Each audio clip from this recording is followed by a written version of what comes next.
है एनसीईआरटी को कैसे पढ़ें। तो एनसीईआरटी को पढ़ने की कुछ ट्रिक्स होती हैं, ठीक है। एनसीईआरटी ट्रिक्स के बारे में आज मैं बात करने जा रहा हूं और यहीं पर जो है हमारा सबसे इंपॉर्टेंट सेगमेंट शुरू होने जा रहा है। तो रेडी हैं, तैयार हैं सब लोग? हाँ मुझे भैया कमेंट बॉक्स में बताइए, जागिए, गुड मॉर्निंग हो गया है। तो चलिए शुरुआत करते हैं। अब शुरुआत होती है आज जो है, हम ही गजोदर से पूछ लिए, गजोदर एनसीईआरटी कहां नहीं पढ़ोगे? तो गजोदर बोला है सर क्या बात कर रहे हैं, एनसीईआरटी कौन सा बड़ा चीज है, एनसीईआरटी तो कच्चा बादाम की तरह। हम कहे रील देख देख के बिगड़ो नहीं, ठीक है, ये कच्चा बादाम नहीं है, यहाँ अच्छे अच्छों के जो है हालत खराब हो जाती है। एनसीईआरटी किताबें बड़ी डेप्थ में है, बहुत ज्यादा है। बोला सर एनसीईआरटी क्या, सीधे हम सीधे मेंस वाला पढ़ेंगे, खत्म हो गई बात, सीधे आईएएस बनेंगे, ठीक है। और या तो अगर एनसीईआरटी आप पढ़ने के लिए कही रहे तो 2-3 महीना में सर पढ़ के एकदम धाए करके खत्म करेंगे, ऐसे तो टाइम टेबल बनता है। सर 2-3 महीना में एनसीईआरटी खत्म कर लेंगे, उसके बाद 6 महीने में स्टैंडर्ड बुक खत्म हो जाएगी, इंटरव्यू की तैयारी 9वें महीने तक हो जाएगी और 12वें महीने में तुम्हारी डिलीवरी, मतलब यहाँ थोड़ा ज्यादा टाइम लगता है, तो मतलब 12वें महीने में आईएएस बन जाएंगे। थोड़ा सा मुश्किल हो जाता है यहाँ पर, क्योंकि एनसीईआरटी किताबें बड़ी रहस्यमय है। जानते हो एनसीईआरटी किताब कैसे काम करती है? एनसीईआरटी किताब जो है वो कुछ इस तरह से है, ठीक है, ये एनसीईआरटी है। तो जब एनसीईआरटी को आदमी देखता है बोलता है अभी घुस रहे हैं, वो किंग कॉन्ग की तरह बिहेव करता है। किंग कॉन्ग था ना, बड़ा वाला गोरिल्ला, ठीक है, तो किंग कॉन्ग की तरह बिहेव करता है, मार छाती पीट के अभी आ रहा है सर 3 महीने में एनसीईआरटी खत्म। लेकिन जब वो एनसीईआरटी में घुसता है तो इधर से बंदर बन के निकलता है, घुसता वो किंग कॉन्ग की तरह है और यहां पर वो मदारिक बंदर बन के निकलता है। कहां है ये भी बड़ा समझना जरूरी है, क्योंकि होता क्या है, अब देखना कि बंदर ही बना देता है एनसीईआरटी।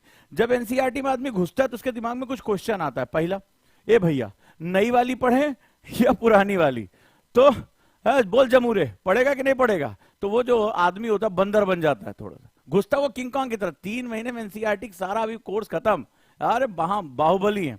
और जैसे ही अंदर घुसा, पहला क्वेश्चन, नई वाली पढ़े या पुरानी वाली पढ़े? 11th-12th की पढ़े या 6 to 12th पढ़े? देखना एकदम आदमी पगलाया रहता है। एनसीईआरटी पढ़े, प्री के लिए पढ़े या मेंस के लिए पढ़े? और पगलाया। इसके बाद जो कि एनसीईआरटी नोट से पढ़े या क्रक्स से पढ़े? किताब ही क्यों पढ़े? कौन 3500-4000 पन्ने में अपना जो है वो सरदर मारेगा? बोलो होती कि नहीं बीमारी? सब लोग बताओ, ये बीमारी किसको किसको है भैया? ये बीमारी किसको किसको है कि घुसता वो किंग कॉन्ग की तरह है, बड़का वाला गोलिल्ला बन के आ गए, मार के खत्म कर देंगे एनसीईआरटी को।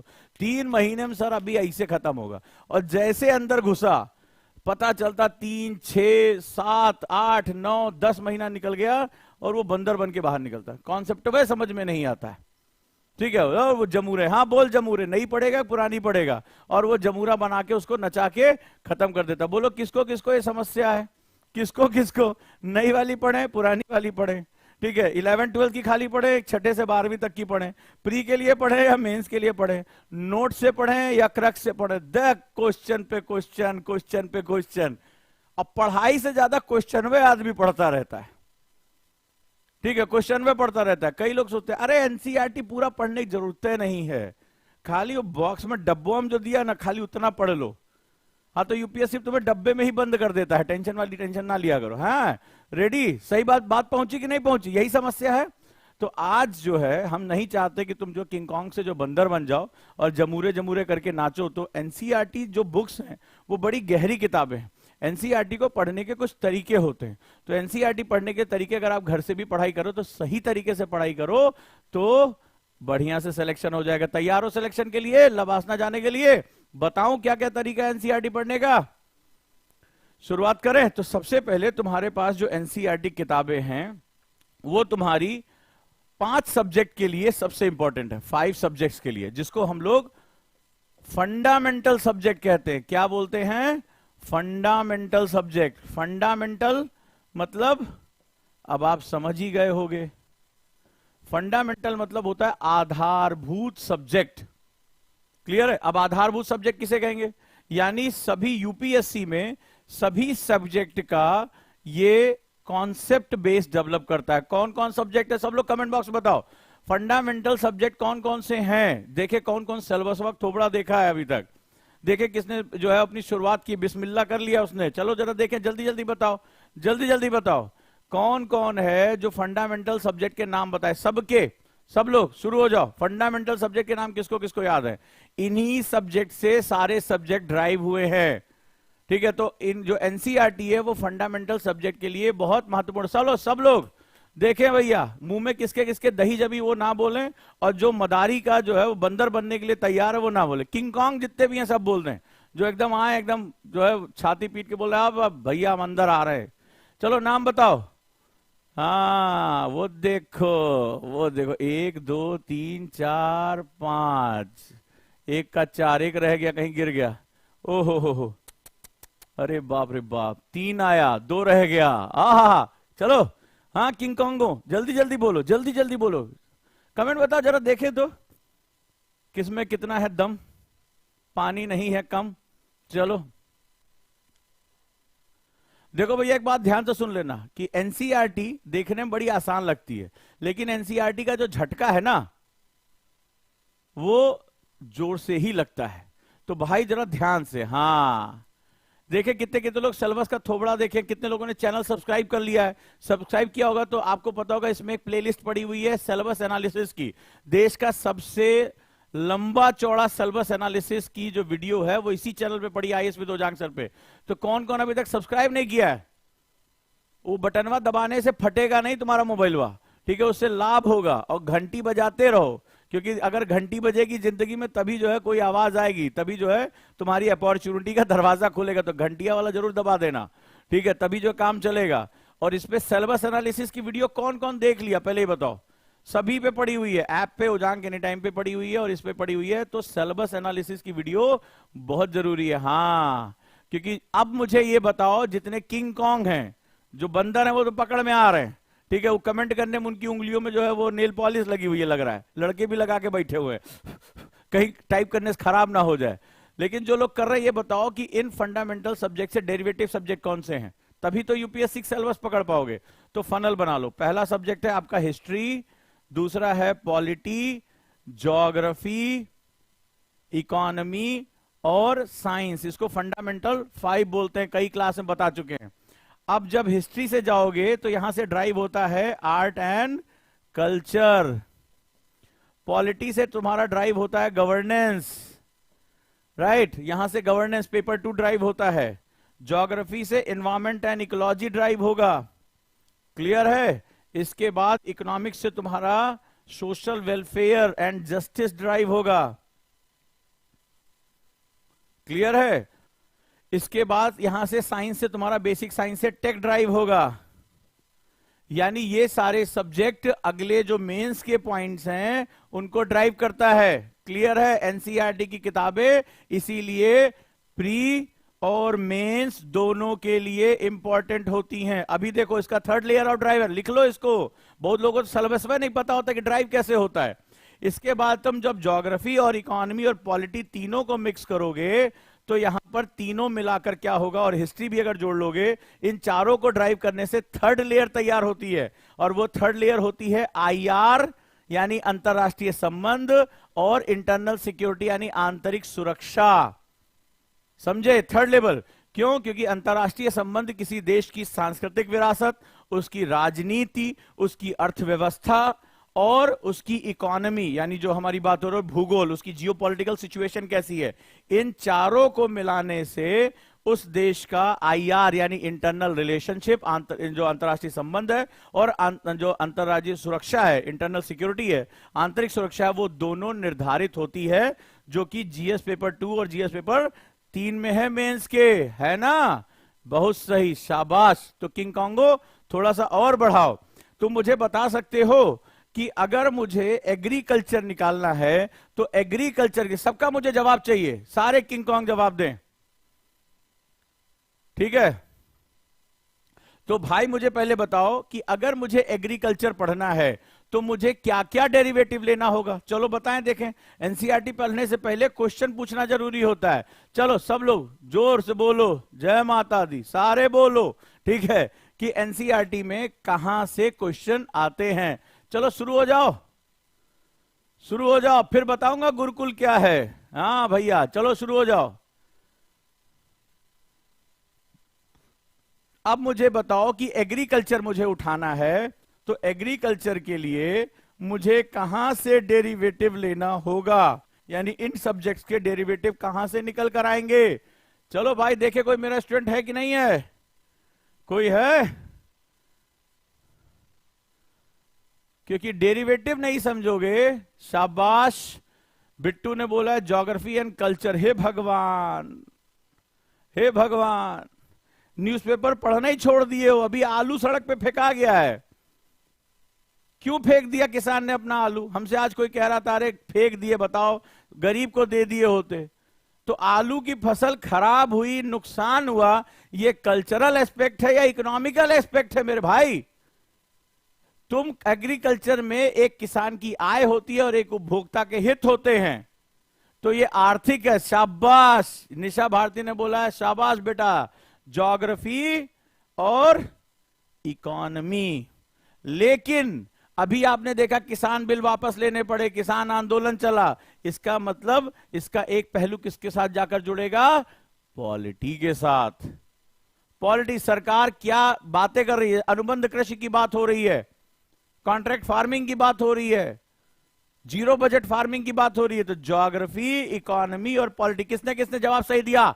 सब लोग कमेंट बॉक्स में बताओ कि हाँ सर हम गुरुजी हम सही जवाब दिए हैं। क्योंकि सिलेबस को समझे बिना यूपीएससी में तुम्हारा कोई भी कल्याण नहीं है। किसने किसने ये तीनों का जवाब दिया? Polity, geography, economy. चलो जल्दी से बताओ, नाम लो अपना ईमानदारी से। शाबाश रक्षक यादव, वंडरफुल बेटा, बहुत बढ़िया, बहुत बढ़िया, शाबाश। किसने किसने? बिना पॉलिटी के आप कृषि के लिए नियम ही नहीं बना पाओगे। राज व्यवस्था जो है वो सारे नियम बनाती है। कौन कौन है? शाबाश, बहुत बढ़िया, डॉली वेरी गुड, रॉकी शाबाश, वैष्णवी बहुत बढ़िया, Sanjay, Sanjeev UPSC boy very good, शाबाश, मनीषा वेरी गुड बेटा, कीप इट अप। ये स्पिरिट होनी चाहिए। तो क्या सीखा हमने? ये हो गया फंडामेंटल लेयर 1 सब्जेक्ट, फिर ये हो गए लेयर 2 सब्जेक्ट, फिर ये हो गया लेयर 3 सब्जेक्ट। ये तीनों लेयर 3 सब्जेक्ट हैं।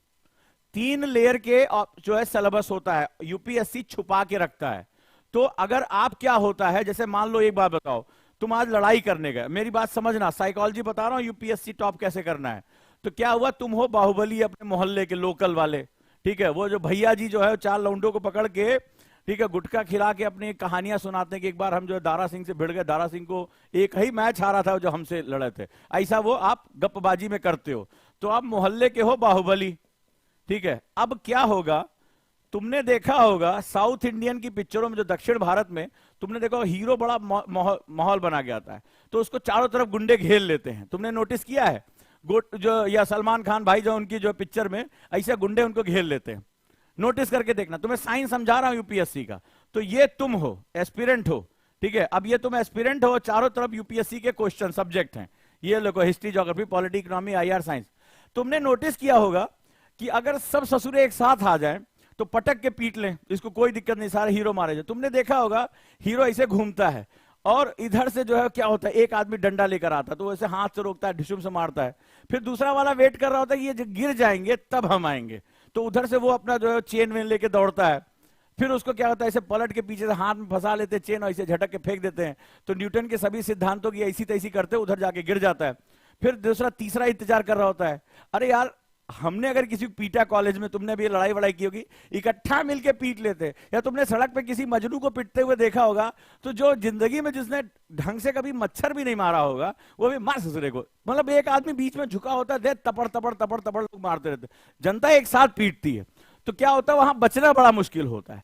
तो यहां जो है, मैं ये लेयरिंग क्यों समझा रहा हूं, इसको समझो कि अचानक से तुम जब यूपीएससी सिलेबस करते हो, ठीक है, यूपीएससी सिलेबस, अगर तुम एक साथ सारे क्वेश्चन को ले लोगे, एक साथ सारे डायमेंशन को ले लोगे, तो वो क्या होगा, ये सब मिलके तुम्हारी पिटाई कर देंगे, ठीक है। समझ में नहीं आएगा कि हिस्ट्री क्या है, आईआर क्या है, इंटरनल सिक्योरिटी का जो है वो पटक के पीटेंगे तुम्हें रख के।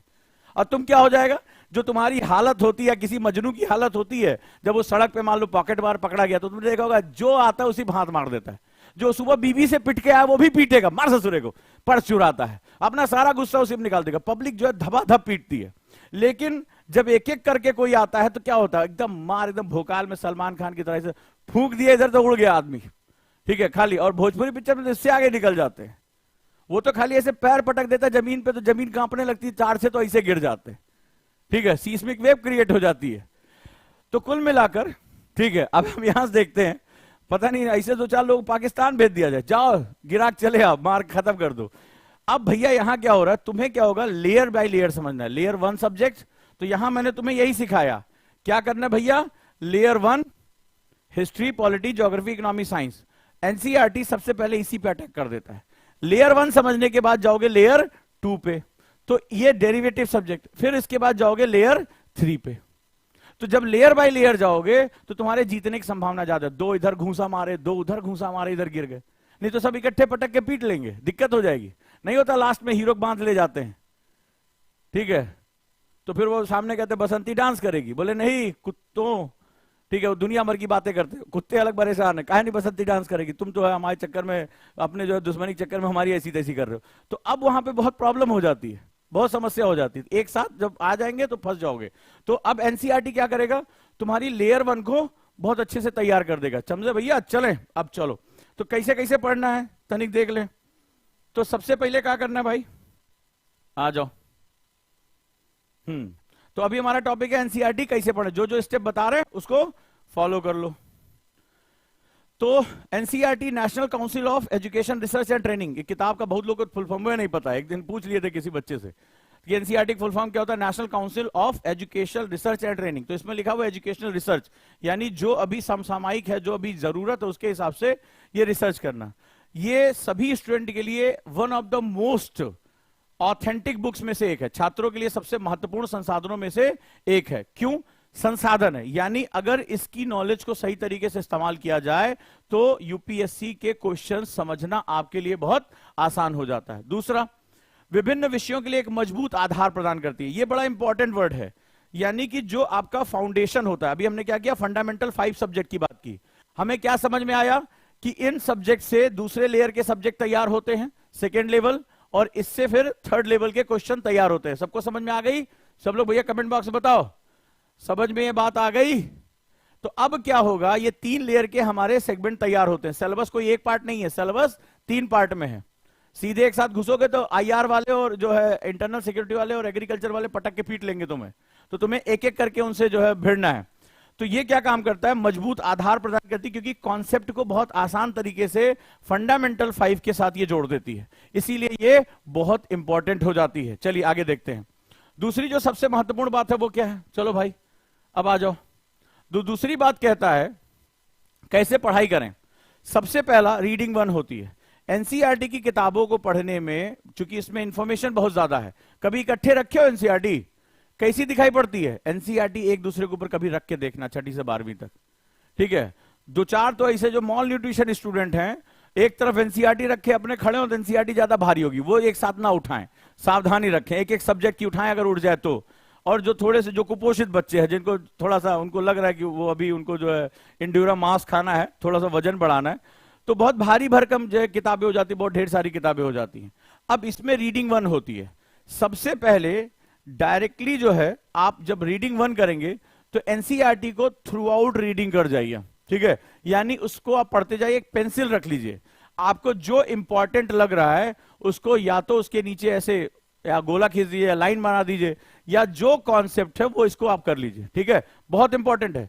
सबसे पहले इसको हम लोग बोलते हैं रीडिंग मेथड, यानी इसमें आपको नोट्स नहीं बनाना है, रीडिंग करनी है। एनसीईआरटी के अगर नोट्स बनाने बैठोगे तो जितनी अगर एनसीईआरटी है उसका अगर आधा भी तुमने कर लिया नोट्स में तो तुम्हारी ऐसी तैसी हो जाएगी, ठीक है। 3,500 पन्ने का नोट्स 1,500 पन्ने में जब तैयार होगा तो तुम्हें नोट्स नहीं, वो तुम्हारी कब्रगाह नजर आएगी।